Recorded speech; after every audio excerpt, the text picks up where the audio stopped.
Hi all, welcome to ലേണിനോ. So നമ്മൾ ഇന്ന് നമ്മുടെ ഡേറ്റാബേസിൻ്റെ നെക്സ്റ്റ് ക്ലാസ്സിലോട്ട് കിടക്കുകയാണ്. നമ്മളിതിന് മുന്നേ advantages of DBMS over conventional file system കണ്ടു. എല്ലാവരും ആ വീഡിയോ കാണുമെന്ന് വിചാരിക്കുന്നു. ഡൗട്ട്സ് ഒന്നും ഇല്ല എന്നുള്ള പ്രതീക്ഷയോടെ നെക്സ്റ്റ് വീഡിയോയിലോട്ട് കിടക്കുകയാണ് കേട്ടോ. Next topic database users. Actually തുടങ്ങുന്നതിന് മുന്നേ ഒരു കാര്യം പറയാൻ എന്താണെന്ന് വെച്ച് കഴിഞ്ഞാൽ, നമ്മുടെ ഡേറ്റാബേസ് മാനേജ്മെൻറ്റ് സിസ്റ്റത്തിൻ്റെ സിലബസിൽ ആദ്യത്തെ കുറച്ച് ടോപ്പിക്സ് കുറച്ച് ഒന്ന് ഡ്രൈ ആയിരിക്കും. അതായത് ഫുൾ തിയറി ആയിരിക്കും. അത്രയ്ക്ക് വെയിറ്റേജ് ഒന്നും ഇല്ലാത്ത ടോപ്പിക്കാണ്. ഇപ്പം ഞാൻ ഇന്ന് എടുക്കുന്ന ടോപ്പിക്ക് കുറച്ച് വെയിറ്റേജ് കുറവാണ്. അതേപോലെ കഴിഞ്ഞ ടോപ്പിക്ക് അഡ്വാൻറ്റേജസും അങ്ങനെ എവിടെയും ചോദിച്ച് കണ്ടിട്ടില്ല. ഇനിയിപ്പോൾ അഥവാ ചോദിക്കുകയാണെങ്കിൽ തന്നെ ഉള്ള ക്വസ്റ്റ്യൻസ് എങ്ങനെയായിരിക്കും എന്ന് വെച്ച് കഴിഞ്ഞാൽ, നമുക്ക് കുറച്ച് അഡ്വാൻറ്റേജസ് തന്നിട്ട് DBMSൻ്റെ അഡ്വാൻറ്റേജസ് 3 ചോയ്സിൽ തന്നിട്ട് 4ാമത്തെ ചോയ്സ് DBMSൻ്റെ അഡ്വാൻറ്റേജ് ആയിരിക്കില്ല. ഓക്കെ, അപ്പോൾ അങ്ങനത്തെ ഒരു ഓപ്ഷൻ തന്നിട്ട് ഇതിൽ ഏതാണ് അഡ്വാൻറ്റേജ് അല്ലാത്തത്, അല്ലെങ്കിൽ 3 അഡ്വാൻറ്റേജ് അല്ലാത്തത് തന്നിട്ട് 1 തന്ന, അങ്ങനെ ആ ഒരു രീതിയിലുള്ള ക്വസ്റ്റ്യൻ ഫോർമാറ്റേ നമുക്ക് അവിടെ നിന്ന് പ്രതീക്ഷിക്കാൻ പറ്റുള്ളൂ അഡ്വാൻറ്റേജസിൽ. ഇനി നെക്സ്റ്റ് നമ്മുടെ ഡേറ്റാബേസ് യൂസേഴ്സിലാണെങ്കിലും നമ്മൾക്ക് ഇതിൽ നിന്ന് വരുന്ന മാക്സിമം ഒരു ക്വസ്റ്റ്യനാണ് പ്രീവിയസ് ഇയറിൽ കണ്ടിട്ടുള്ളത്. അതെന്താണെന്ന് വെച്ച് കഴിഞ്ഞാൽ DBAൻ്റെ ഫുൾ ഫോം എന്താണെന്നുള്ളത്. അത് ഡേറ്റാബേസ് അഡ്മിനിസ്ട്രേറ്റേഴ്സ് ആണ്. സോ ആ ഒരു ക്വസ്റ്റ്യന് ഇതുവരെയായിട്ട് ഈ ഒരു ടോപ്പിക്കിൽ നിന്ന് കണ്ടിട്ടുള്ളൂ നമ്മൾ. സോ നമുക്ക് എന്നാലും നമ്മളുടെ 1 മാർക്കും വിലപ്പെട്ടതാണ്. നമുക്ക് പറയാൻ പറ്റില്ല ക്വസ്റ്റ്യൻ ഇടുന്ന അവർക്ക് എവിടെ നിന്ന് ഇടണം എന്ന് തോന്നുന്നു എന്ന് പറയാൻ പറ്റില്ല. അപ്പം നമ്മൾ ഹോൾ സിലബസ് കവർ ചെയ്ത് പോകണം എന്നുള്ള ആ ഒരു ആറ്റിറ്റ്യൂഡിൽ തന്നെ നമ്മളിത് പഠിക്കണം. ഓക്കെ, അപ്പം നമുക്ക് ഡേറ്റാബേസ് യൂസേഴ്സിലോട്ട് കിടക്കാം. സോ ഡേറ്റാബേസ് യൂസേഴ്സ് എന്ന് പറഞ്ഞു കഴിഞ്ഞാൽ നമ്മൾ പറയുന്ന പോലെ തന്നെ ഡേറ്റാബേസ് ഉപയോഗിക്കുന്ന ആൾക്കാർ അല്ലേ. അപ്പോൾ നമ്മളുടെ ഒരു സാധാരണഗതിയിൽ പറയുകയാണെന്നുണ്ടെങ്കിൽ, നമ്മളുടെ സാധാരണ ഒരു ഫേസ് ക്രീം വാങ്ങിക്കുകയാണെന്ന് വിചാരിക്കുക. കുറച്ച് സെറ്റ് ഓഫ് ആൾക്കാരുണ്ടാവും, എന്താ പറയുക, അതിലുള്ള ഇൻഗ്രീഡിയൻസ് ഒന്നും അറിയാതെ തന്നെ ജസ്റ്റ് എന്തെങ്കിലും അഡ്വർടൈസ്മെൻറ്റ് കണ്ടു, ഓക്കെ അത് നല്ലതാണെന്ന് അറിയുന്നു, അല്ലെങ്കിൽ ഫ്രണ്ട്സ് ആരെങ്കിലും സജസ്റ്റ് ചെയ്യുന്നു, നമ്മളത് ജസ്റ്റ് പോയി വാങ്ങിക്കുന്നു. അതിന് കൂടുതൽ ഡീറ്റെയിൽസ് ഒന്നും നമുക്കറിയില്ല, പക്ഷെ നമ്മളത് ഉപയോഗിക്കുന്നുണ്ട്. അങ്ങനെയും നമുക്ക് ഉപയോഗിക്കാം. അല്ലാതെ ചിലവരുണ്ടാവും ഇൻഗ്രീഡിയൻസ് ഓരോന്നും നോക്കിയിട്ട് ഇതുണ്ടോ അതില്ലയോ, എന്താ പറയുക, ഹാംഫുൾ ആയിട്ടുള്ള ഇൻഗ്രീഡിയൻസ് ഇല്ലാത്ത ക്രീം നോക്കി വാങ്ങിക്കാം. അങ്ങനെ കുറച്ച് വിവരമുള്ള ആൾക്കാർ, മീൻസ് അതിനെ പറ്റിയിട്ട് അറിവോടുകൂടി വാങ്ങിച്ച് അത് യൂസ് ചെയ്യുന്ന ആൾക്കാരുണ്ടാവും അല്ലേ. അപ്പം അങ്ങനെ എല്ലാ കാര്യങ്ങൾക്കും അതേപോലെ യൂസേഴ്സ് ഉണ്ടാവും. ചിലവർക്ക് അത് അറിയാം, ചിലവർ അറിയാതെ അത് യൂസ് ചെയ്യുന്നുണ്ടാവും, ഇൻഗ്രീഡിയൻസും കാര്യങ്ങളും അല്ലേ. അപ്പം അതേപോലെ നമ്മുടെ ഡേറ്റാബേസും ഒന്നില്ലെങ്കിൽ അകത്ത് നടക്കുന്ന കാര്യങ്ങൾ അറിഞ്ഞുകൊണ്ട് നമുക്കത് ഉപയോഗിക്കാം. അല്ലാന്നുണ്ടെങ്കിൽ നമുക്ക് ഒന്നും അറിയാതെ തന്നെ നമ്മൾ ഉപയോഗിച്ച് പോകുന്നുണ്ടാവും. അപ്പം നമ്മൾ തന്നെ ഈ സെറ്റ് ഓഫ് 4 ഡേറ്റാബേസ് യൂസേഴ്സ് നോക്കിക്കഴിഞ്ഞാൽ നിങ്ങൾക്ക് മനസ്സിലാവും, എന്താ പറയുക, നമ്മൾ ഏത് യൂസർ സെക്ഷനിലാണ് പെടുന്നത് എന്നുള്ളത്. ഓക്കെ, അപ്പോൾ പറയാൻ പോകുന്നത് ആദ്യത്തെ നൈവ് യൂസറാണ്. നൈവ് യൂസർ എന്ന് പറഞ്ഞു കഴിഞ്ഞാൽ പേരിൽ തന്നെ ഉണ്ട്. അതായത് നമ്മളൊക്കെ എൻഡ് യൂസേഴ്സിനെയാണ് നമ്മൾ നൈവ് യൂസേഴ്സ് എന്ന് പറയാം. ഓക്കെ, അല്ലെങ്കിൽ നേറ്റീവ് യൂസേഴ്സ് എന്നും പറയും. ഇതിന് വേറെ 2 പേരുകൾ, നേറ്റീവ് യൂസർ എന്നും പറയാറുണ്ട്, എൻഡ് യൂസർ എന്നും പറയാറുണ്ട്. ഓക്കെ, നൈവിൻ്റെ വേറെ പേരാണ് 2 പറഞ്ഞത്, നേറ്റീവ് യൂസറും എൻഡ് യൂസറും. ആക്ച്വലി ഈ സെക്ഷനിൽ പെടുന്ന ആൾക്കാർ എങ്ങനെയായിരിക്കും എന്ന് വെച്ച് കഴിഞ്ഞാൽ, കാര്യങ്ങളൊന്നും അറിയില്ല, അകത്ത് എന്താ നടക്കുന്നത് ഒന്നും അറിയില്ല, ഡീറ്റെയിൽസ് ഒന്നും അറിയില്ല, പക്ഷെ അവരത് ഉപയോഗിച്ചുകൊണ്ടിരിക്കുന്നു. ഒരു എക്സാമ്പിൾ പറയുകയാണെങ്കിൽ, ഇപ്പം നമ്മൾ ATM കാർഡ് നമ്മൾ സ്വൈപ്പ് ചെയ്യാൻ പോകുന്നുണ്ട്, നമുക്ക് അതിനകത്ത് എന്താ നടക്കുന്നത്, എങ്ങനെയാണ് ആ പൈസ വരുന്നത്, അതൊന്നും നമ്മൾ അറിയുന്നില്ല. പക്ഷെ നമ്മളത് എന്ത് ചെയ്യുന്നുണ്ട്, യൂസ് ചെയ്യുന്നുണ്ട്. നമുക്ക് വേണ്ട മീൻസ് പാസ്വേഡും യൂസർ നെയിമൊക്കെ കൊടുത്തിട്ട്, മീൻസ് നമ്പറൊക്കെ കൊടുത്ത് OTP അങ്ങനത്തെ കാര്യങ്ങളൊക്കെ ഉപയോഗിച്ചുകൊണ്ട് നമുക്കത് ATM യൂസ് ചെയ്യുന്നുണ്ട്. അതേപോലെ ഇപ്പോൾ നമ്മൾ എന്തെങ്കിലും ടിക്കറ്റ് ബുക്ക് ചെയ്യുകയാണ്, ഇപ്പോൾ നമുക്ക് റെയിൽവേ സ്റ്റേഷൻ ആണെങ്കിലും ട്രെയിൻ ടിക്കറ്റ് ആണെങ്കിലും, നമുക്ക് എന്താ പറയുക, വല്ല എയർപോർട്ടിൽ ബുക്ക് ചെയ്യുകയാണെങ്കിലും എവിടെ ബുക്കിംഗ് ആണെങ്കിലും നമുക്ക് അറിയുന്നുണ്ടോ ആ ഡേറ്റാബേസ്, ആ സംഭവങ്ങൾ, അതിൻ്റെ ഇൻഫർമേഷൻസ് ഒക്കെ എവിടെ സ്റ്റോർ ചെയ്തിരിക്കുന്നു, ആ ഇൻഫർമേഷൻ ഡേറ്റാബേസിന് എങ്ങനെ അത് ഫെച്ച് ചെയ്തുകൊണ്ടാണ് നമുക്ക് തരുന്നു. ഇങ്ങനത്തെ ഒരു കാര്യങ്ങൾ അറിയാതെ നമ്മളൊരു എൻഡ് യൂസറായിട്ട് ഇരിക്കുമ്പോൾ നമുക്ക് ആവശ്യമുള്ള ഡീറ്റെയിൽസ് മാത്രം നോക്കി നമ്മളത് യൂസ് ചെയ്യുന്നുണ്ട് അല്ലേ. പക്ഷെ നമ്മൾ യൂസ് ചെയ്യാതിരിക്കുന്നുണ്ടോ? ഇല്ല. പക്ഷെ നമുക്ക് എല്ലാ ഡീറ്റെയിൽസ് അറിയോ ചോദിച്ചാൽ അറിയില്ല അല്ലേ. അപ്പോൾ ആ ഒരു രീതിയിലുള്ള യൂസേഴ്സിനെയാണ് നമ്മൾ നൈവ് യൂസർ എന്ന് പറയാം. Okay, next one sophisticated user.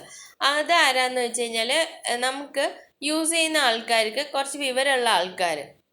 ഇപ്പോൾ ഫോർ എക്സാമ്പിൾ പറയുകയാണെന്നുണ്ടെങ്കിൽ ഇപ്പോൾ നമുക്ക് ഒരു ഡേറ്റാബേസ് ഉണ്ട്, നമ്മൾ ഏതെങ്കിലും ഇപ്പോൾ ഒരു ഹോസ്പിറ്റൽ മാനേജ്മെൻറ്റ് സിസ്റ്റം അല്ലെങ്കിൽ ഏതെങ്കിലും ഒരു സോഫ്റ്റ്വെയർ എടുക്കുകയാണെന്ന് വിചാരിക്കുക. ഒരു എക്സാമ്പിൾ നമ്മളിപ്പോൾ ഹോസ്പിറ്റലിൽ തന്നെ എടുക്കാം. അപ്പോൾ അവിടെ നമ്മളുടെ അവിടുത്തെ സിസ്റ്റം അവർ നോക്കുന്ന ആൾക്കാർ കുറച്ച് പേരുണ്ടാവും അല്ലേ. അപ്പോൾ അവരെന്താ ചെയ്യുക, അവർക്ക് നമുക്ക് ജസ്റ്റ് എന്താ പറയുക, നമ്മൾ യൂസ് ചെയ്യുന്ന രീതിക്കാണോ അവർക്കറിയാം? അല്ല, അവർക്ക് ആ ഡേറ്റാബേസിൽ ഏതൊക്കെ പേഷ്യൻസ് ഉണ്ട്, ഡോക്ടേഴ്സ് ഉണ്ട്, ആ പേഷ്യൻറ്റിൻ്റെ ഫുൾ റെക്കോർഡ്സ് ഉണ്ടാവും. ഇനിയിപ്പോൾ അഥവാ പെട്ടെന്ന് അവർക്ക് ഏതെങ്കിലും ഒരു പർട്ടിക്കുലർ ഡേറ്റ വേണമെന്നുണ്ടെങ്കിൽ, ഒരു പേഷ്യൻറ്റിൻ്റെ ഡേറ്റ വേണമെന്നുണ്ടെങ്കിൽ ആ ക്വറി എഴുതിക്കൊണ്ട്, നമുക്കറിയാം ക്വറി SQL അങ്ങനത്തെ ക്വറീസ് യൂസ് ചെയ്തുകൊണ്ടാണ് നമ്മൾ ഡേറ്റാബേസിൽ ഡേറ്റ ആക്സസ് ചെയ്യുക. സോ ആ ക്വറീസ് യൂസ് ചെയ്തുകൊണ്ട് നമ്മുടെ ഡേറ്റാബേസിനെ ആക്സസ് ചെയ്യാനും ബാക്കി യൂസ് ചെയ്യാനും പറ്റുന്ന അത്രയ്ക്ക് അറിവുള്ള ഒരു സെക്ഷൻ ഓഫ് ആൾക്കാരെയാണ് നമ്മൾ സൊഫിസ്റ്റിക്കേറ്റഡ് യൂസർ എന്ന് പറയാം. ഓക്കെ, ഇനി തേർഡ് വൺ ഞാൻ സ്പെഷ്യലൈസ്ഡ് യൂസേഴ്സ് പറയുകയാണ്, കാരണം ഇതുമായിട്ട് റിലേറ്റഡ് ആയതുകൊണ്ട് കേട്ടോ. അതായത് സ്പെഷ്യലൈസ്ഡ് യൂസേഴ്സ് എന്ന് പറഞ്ഞു കഴിഞ്ഞാലും സൊഫിസ്റ്റിക്കേറ്റഡ് യൂസേഴ്സ് തന്നെയാണ്.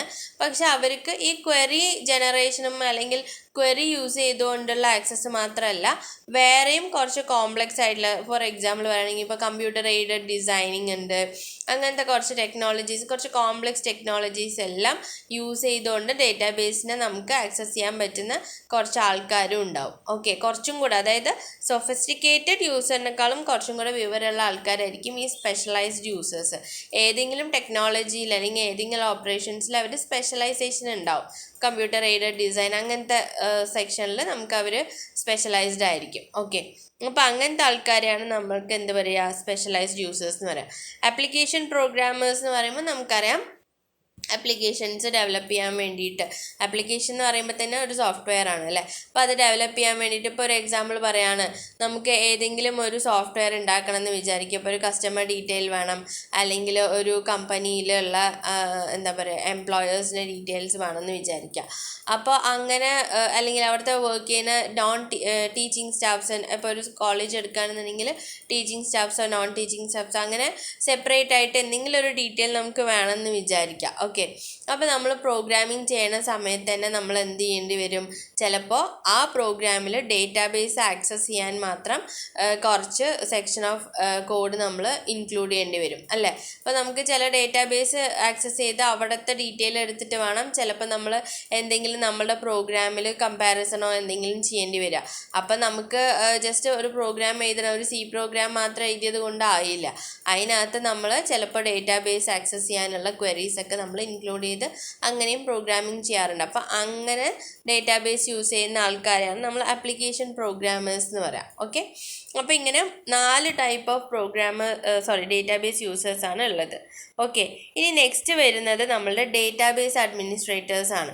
ഓക്കെ, ഡേറ്റാബേസ് അഡ്മിനിസ്ട്രേറ്റേഴ്സ് എന്ന് പറയുമ്പോൾ അവർക്ക് പിന്നെ ഒരു ഡേറ്റാബേസ് ഉണ്ടെങ്കിൽ ആ ഡേറ്റാബേസിൻ്റെ ഹോൾ കൺട്രോള് ആ ഡേറ്റാബേസ് അഡ്മിനിസ്ട്രേറ്റേഴ്സ് അല്ലെങ്കിൽ DBA ആൾക്കാർക്കായിരിക്കും. ഓക്കെ, അപ്പോൾ ഇതാണ് ആക്ച്വലി ഒരു കഴിഞ്ഞ PSC ക്വസ്റ്റ്യനിലൊരു ക്വസ്റ്റ്യൻ വന്നിട്ടുണ്ടായിരുന്നു. അതായത് കഴിഞ്ഞ PSC എക്സാമിന് DBAൻ്റെ ഫുൾ ഫോം എന്താണെന്ന് ചോദിച്ചിട്ട് നമുക്ക് ഇവിടെ ഇരുന്നിട്ട് നോക്കുമ്പോൾ ഡേറ്റാബേസ് അഡ്മിനിസ്ട്രേറ്റർ ആണെന്ന് നമുക്ക് ഒരു ഡൗട്ടും ഇല്ലാതെ നമുക്ക് പറയാൻ പറ്റും. പക്ഷേ ഓപ്ഷൻസ് നോക്കിയിട്ട് പിന്നെ നമ്മളത് ഡിസൈഡ് ചെയ്യുന്ന സമയത്ത് ചിലപ്പോൾ കൺഫ്യൂസിങ് ആയിരിക്കാം. ഓക്കെ, അപ്പോൾ അത് ഒന്ന് ശ്രദ്ധിക്കുക. സോ ഡേറ്റാബേസ് അഡ്മിനിസ്ട്രേറ്റേഴ്സ് എന്ന് പറയുമ്പോൾ ഒരു ഡേറ്റാബേസ് എടുക്കുകയാണെങ്കിൽ ആ ഡേറ്റാബേസിൻ്റെ ഫുൾ ഇൻചാർജ് അയാളായിരിക്കും. ഓക്കെ, അതായത് ഒന്നില്ലെങ്കിൽ അതൊരു സിംഗിൾ പേഴ്സൺ ആയിരിക്കാം, അല്ലെങ്കിൽ ഗ്രൂപ്പ് ഓഫ് പീപ്പിൾ ആയിരിക്കും അത് എന്താ പറയുക ഡേറ്റാബേസ് അഡ്മിനിസ്ട്രേറ്റേഴ്സ് ആയിട്ട് വർക്ക് ചെയ്യുക. ഓക്കെ, സോ അവർക്ക് കുറേ വർക്ക് ഉണ്ട്. കാരണം ഡേറ്റാബേസ് ഹോളായിട്ട് നോക്കുക എന്ന് പറഞ്ഞു കഴിഞ്ഞാൽ നമുക്ക് ഊഹിക്കാമല്ലോ എത്ര വർക്ക് ഉണ്ടാവും അവർക്ക്, അല്ലെങ്കിൽ എന്തൊക്കെയായിരിക്കും അവർക്ക് അതിൽ ചെയ്യാൻ പറ്റുക എന്നുള്ളത്. സോ അതിൽ ചില ഓപ്പറേഷൻസ് അവർക്ക് ചെയ്യാൻ പറ്റുന്നത് സ്കീമ ഡെഫിനിഷൻ എന്ന് പറയും. സ്കീമ ഡെഫിനിഷൻ എന്ന് പറഞ്ഞു കഴിഞ്ഞാൽ ഇപ്പോൾ ചിലപ്പോൾ പറയുമ്പോൾ നിങ്ങൾക്ക് കോംപ്ലിക്കേറ്റഡ് ആയിട്ട് തോന്നും, പക്ഷെ എന്നാലും നമ്മൾ പറയുകയാണ്. അതായത് നമ്മൾ ഒരു ഡേറ്റാബേസ് ഉണ്ടാക്കുന്ന സമയത്ത് അതിൻ്റെ എന്തൊക്കെ ആട്രിബ്യൂട്ട്സ് വേണമെന്നുള്ളത് ഡേറ്റാബേസിൻ്റെ നെയിമും ആട്രിബ്യൂട്ട്സും കൂടെ കൊടുക്കുന്നതിനാണ് നമ്മൾ സ്കീമ ഡെഫിനിഷൻ എന്ന് പറയാം. ഓക്കെ, സ്കീമ എന്ന് പറയാം. അതിനെ ഡിഫൈൻ ചെയ്യുന്ന പരിപാടി. അതായത് ഒരു ഡേറ്റാബേസ്, സിമ്പിളായി പറയുകയാണെങ്കിൽ ഒരു ഡേറ്റാബേസ് എടുക്കുകയാണ്. അപ്പോൾ അതിൽ കുറേ ടേബിൾസ് കൂടിയിട്ടുള്ളതാണ് ഈ ഡേറ്റാബേസ് എന്ന് പറയുക.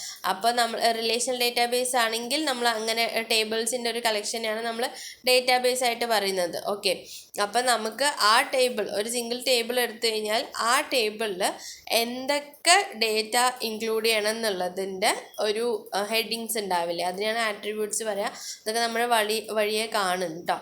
അപ്പം നമുക്ക് ആ സംഭവം എങ്ങനെയാണ്, അതായത് ഏതൊക്കെയാണ് എന്നുള്ളതൊക്കെ നമ്മൾ ഡിഫൈൻ ചെയ്യുന്ന ആൾ ഈ പറയുന്ന DBA ആണ്. ഓക്കെ, ഇനി നെക്സ്റ്റ് ഗ്രാൻഡിങ് ഓഫ് ഓതറൈസേഷൻ.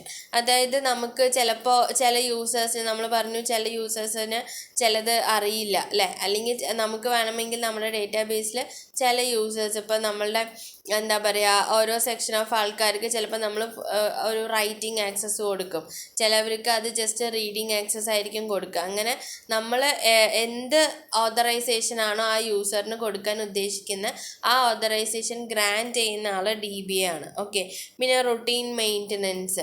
നമുക്കറിയാം ഡേറ്റാബേസ് നമ്മൾ ഉണ്ടാക്കി കഴിഞ്ഞ് കഴിഞ്ഞാൽ പിന്നെ നമ്മളത് മെയിൻറ്റെയിൻ ചെയ്തുകൊണ്ട് അല്ലെങ്കിൽ അപ്ഡേറ്റ് ചെയ്തുകൊണ്ടേയിരിക്കണം.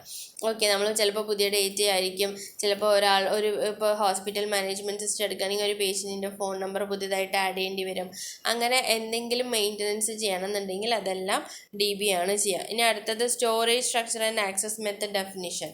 അതായത് ഇപ്പോൾ എങ്ങനെ സ്റ്റോർ ചെയ്യണം, ഒരു ഡേറ്റാബേസിൻ്റെ സ്ട്രക്ചർ എങ്ങനെയായിരിക്കണം, അതേപോലെ അത് എങ്ങനെയൊക്കെ ആക്സസ് ചെയ്യാൻ പറ്റും. ഈ പറയുന്ന പോലെ റീഡ് ആക്സസ് വേണോ, റീഡിങ് മാത്രമേ അയാൾക്ക് ചെയ്യാൻ പറ്റുള്ളൂ, അതെല്ലാം നമ്മൾ എങ്ങനെയാണ് ഡിഫൈൻ ചെയ്യുന്നത്, ആ കാര്യങ്ങളെല്ലാം ചെയ്യുന്നത് ഡേറ്റാബേസ് അഡ്മിനിസ്ട്രേറ്റേഴ്സാണ്. ഓക്കെ, അപ്പോൾ ഇങ്ങനെ കുറേ കാര്യങ്ങളാണ് ഈ ഡേറ്റാബേസ് അഡ്മിനിസ്ട്രേറ്റേഴ്സ് ചെയ്യുന്നത്. ഓക്കെ, സോ ഇതാണ് നമ്മളുടെ ഇന്നത്തെ ടോപ്പിക്ക്. മെയിനായിട്ട് ഡേറ്റാബേസ് യൂസേഴ്സ് 4 സെക്ഷൻ കണ്ടു, പ്ലസ് ഡേറ്റാബേസ് അഡ്മിനിസ്ട്രേറ്റേഴ്സ്, അതായത് അവർ ഒരു യൂസേഴ്സിൻ്റെ അണ്ടറിൽ വരുന്നതുകൊണ്ട് നമ്മൾ ഈ ഒരു ഡേറ്റാബേസ് അഡ്മിനിസ്ട്രേറ്റേഴ്സ് എന്നുള്ളൊരു ടോപ്പിക്കും കൂടെ നമ്മൾ കവർ ചെയ്തു. ഓക്കെ, സോ എല്ലാവർക്കും മനസ്സിലായി എന്ന് വിചാരിക്കണം. Thank you. എന്തെങ്കിലും സംശയം ഉണ്ടെങ്കിൽ ചോദിക്കാം. ഓക്കെ.